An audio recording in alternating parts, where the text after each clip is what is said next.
Magandang araw sa ating lahat. Sa araw na ito ay mag-unboxing tayo ng laser stage lighting. Tapos itesting natin kung ano nga ba ang mga function nito. Mini laser stage lighting. Buksan natin ang box. At ito na ang nasa loob ng box. Meron po tayong dito sa box na power adapter. Yan, power adapter. Yan po yung kanyang power adapter. Tabi muna natin dyan. Tapos ito na yung tawag natin dito. Tanggalin natin mula sa bubble wrap.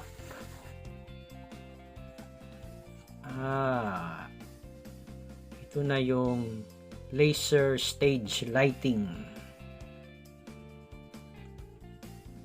Mukhang okay naman siguro. Gagana kaya ito. Ito po yung kanyang control. Motor controller, music, auto, strobe flash controller. Meron siyang off-on strobe flash. Mamaya malalaman natin pag itesting natin kung paano nga ba ito gumagana. Ito meron siyang bracket. Kung halimbawa ikakabit ito sa itaas o sa kisame o sa ceiling, i-screw ito. Tapos pwede na siyang gamitin laser light. Ano pa ang nandito? Ito parang lalagyan yata ito ng stand. Tingnan natin kung may stand ba.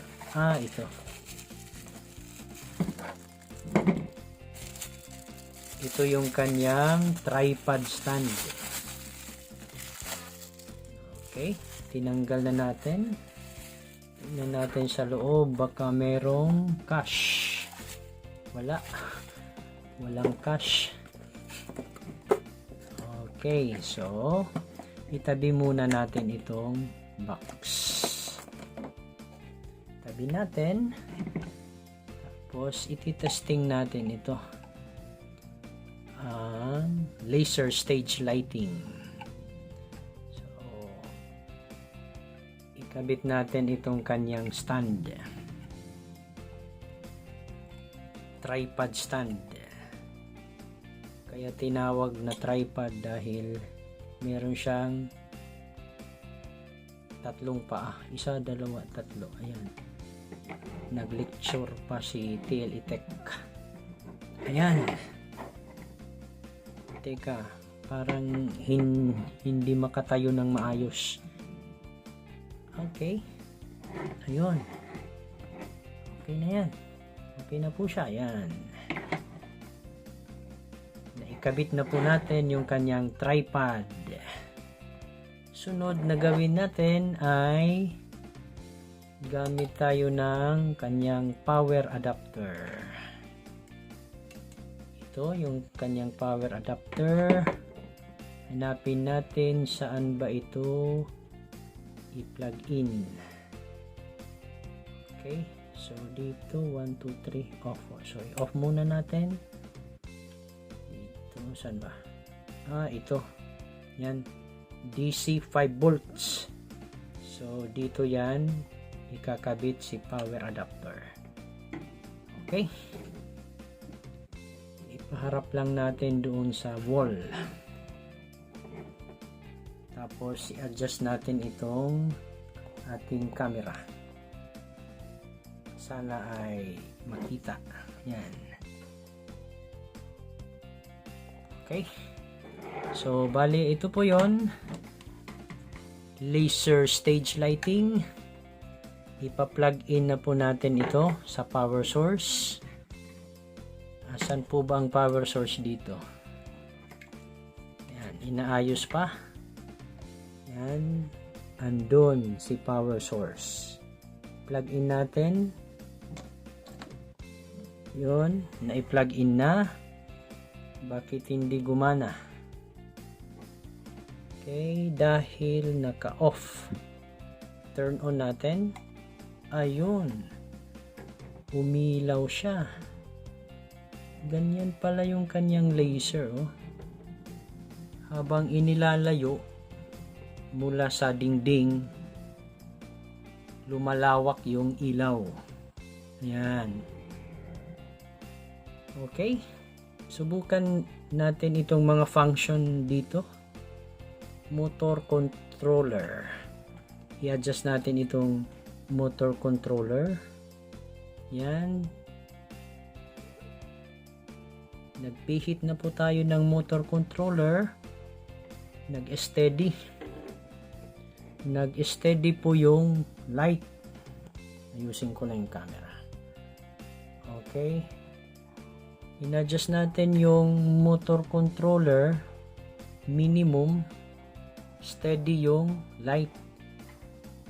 I-adjust natin ng pa-maximum. Tingnan natin. Ayun. Umiikot yung ilaw. Ayan. Ayan po ang nagiging effect sa light. Ayan. Sige. Okay. Yan pala ang function yan. Motor controller.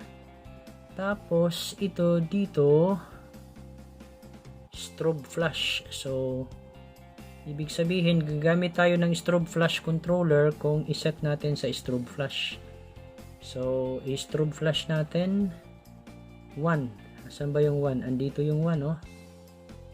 Ayan. Set natin sa 1. Ayun. Okay. Yun ang kanyang strobe flash. Flashing. I-adjust natin itong strobe flash controller. Ano nga ba ang mangyayari dyan? Okay. Pag nasa maximum, mabilis yung pag-flash. Okay. Yan. Ayos ah. Tapos, ano pa yung function nito? Off. 3. Okay. Yan. Off. Pag 2, yan. Naka-on. Tapos, pag 3, naka-strobe flash. Set natin sa on. Tapos, ano ba itong music at saka auto? Ito ay naka-auto ngayon, ha? Auto. I-set natin sa music. Okay, ano ba ang music? Yan. Nagre-respond siya. Pag meron siyang sound na naririnig, saka siya umiilaw. Astig ah. Yun pala ang gamit ng mic dito. Okay. Ayos itong laser stage lighting. Okay po. Ayan. Ayan po yung kanyang function. Okay. Sana po ay meron kayong natutunan sa aking ibinahagi na unboxing at saka testing ng laser stage lighting.